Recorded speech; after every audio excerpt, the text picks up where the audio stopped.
Hello बच्चों, आपने घमंडी मक्खी कहानी पढ़ी और सुनी।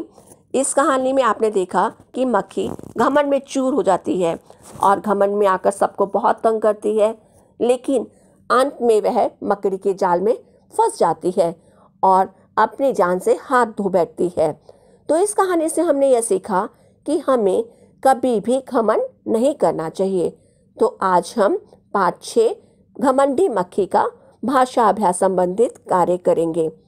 पहला प्रश्न है हमारा, मक्का तथा मक्खी शब्द क का, आधा क और पूरा का उससे बने हैं, और आपने देखा मक्खी शब्द क ख, आधा क और ख इन अक्षरों से बने हैं। नीचे दिए गए शब्दों को ध्यान से पढ़िए और उन्हें उनके स्थान पर लिखिए। यहाँ पर कुछ शब्द दिए गए हैं, आपने उनमें से जो क का यानी आधा का और पूरा का इस अक्षर से बना है और जो क ख अक्षर से बने हैं उन शब्दों को छांटकर आपने दिए गए स्थान पर लिखना है। शब्द हैं मक्का, मक्खी, मक्खन, पक्का, चक्का, मक्खी चूस।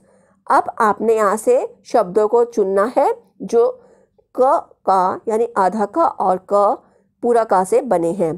तो यहाँ पे शब्द आएंगे मक्का, पक्का, चक्का। अब क ख अक्षरों से बने शब्द आएंगे मक्खी, मक्खन और मक्खी चूस। अगला प्रश्न है हमारा, दिए गए शब्दों के समान लय वाले शब्द लिखें। यहाँ पे कुछ शब्द दिए गए हैं, आपने समान लय वाले शब्द लिखने हैं जिनको हम राइमिंग वर्ड्स भी कहते हैं, जिनकी समान लय होती है, एक जैसी धुन लास्ट में होती है। जैसे पहला शब्द है हमारा जंगल, इनके समान लेवल शब्द होंगे मंगल, दंगल, संगल। अगला शब्द है मकड़ी और समान लेवल शब्द होंगे ककड़ी, लकड़ी, पकड़ी। अगला शब्द है हाथी और समान लेवल शब्द आप लिख सकते हैं साथी, प्राथी, नाथी। इन्हें अगला प्रश्न हमारा, इन्हें और क्या कहते हैं, यानी आपने इनके अर्थ लिखने हैं या समानार्थक शब्द भी कह सकते हैं, उनको चुनकर लिखना है। इन्हें और क्या कहते हैं, सही शब्द चुनकर दिए गए शब्दों के सामने लिखिए। और शब्द दिए गए हैं हमें सिंह, साहस, नहाना, वन। पहला शब्द है हमारा जंगल। जंगल का जो सही शब्द है, समानार्थक शब्द है, वो होगा वन। अगला शब्द है शेर, इसका होगा समानार्थक शब्द सिंह। अगला शब्द है स्नान और इसका समानार्थक होगा नहाना। हिम्मत, हिम्मत का अर्थ होता है साहस। अब अगला प्रश्न हमारा, नीचे दिए गए वाक्यों में मोटे गहरे काले शब्दों को ध्यान से पढ़िए और उनके रूप बदलकर वाक्य दोबारा लिखिए। आपको कुछ शब्द मोटे काले दिए गए हैं, आपने उनका बहुवचन रूप बनाकर वाक्य को दोबारा लिखना है। जैसे पहला वाक्य हमारा, शेर ने पंजा मारा। इस वाक्य में पंजा जो है एक वचन है, आपने पंजा का बहुवचन रूप लिखकर वाक्य को दोबारा लिखना है। अब इसका ये वाक्य बन जाएगा शेर ने पंजे मारे। अगला वाक्य हमारा, मक्खी भिनभिना रही थी। और मक्खी जो है वो मोटा काला है, गहरा काला शब्द है, इसका बहुवचन रूप लिखेंगे मक्खियाँ। आपका वाक्य बन जाएगा मक्खियाँ भिनभिना रही थी।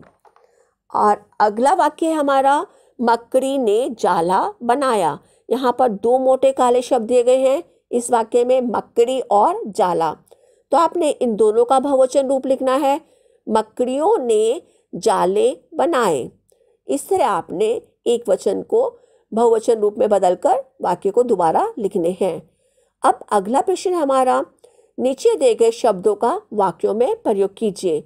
यहाँ पे कुछ शब्द दिए गए हैं, आप अपने मनपसंद वाक्य भी बनाकर यहाँ पर लिख सकते हैं। जैसे हम पहला वाक्य बना रहे हैं घमंड से, इसका वाक्य बनाइए हमें घमंड नहीं करना चाहिए।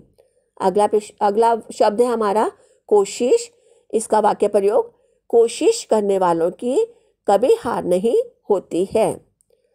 अगला शब्द है हमारा हिम्मत, मुसीबत में हमें हिम्मत से काम लेना चाहिए।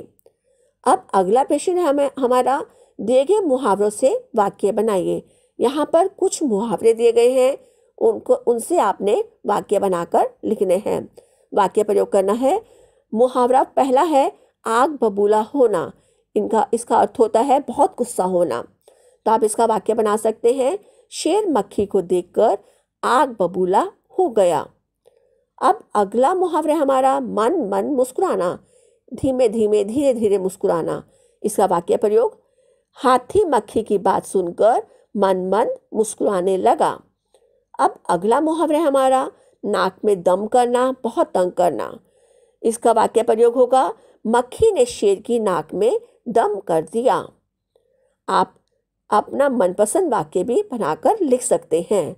अब अगला प्रश्न है हमारा, कहानी घमंडी मक्खी से आपने जो सीखा उसे अपने शब्दों में लिखिए। आपने घमंडी मक्खी कहानी पढ़ी और सुनी, उस कहानी से आपको बहुत कुछ सीखने को मिला होगा। तो आपको जो उस कहानी को पढ़ने के बाद सीखने को मिला, तो उसे आप अपने शब्दों में लिख सकते हैं। जैसे यहाँ पर आप ये भी लिख सकते हैं, घमंडी मक्खी कहानी से हमने यह सीखा कि हमें कभी भी घमंड नहीं करना चाहिए। बच्चों, आपने ये भाषा अभ्यास संबंधित कार्य को ध्यानपूर्वक अपने पुस्तक में करना है। Thanks, have a nice day.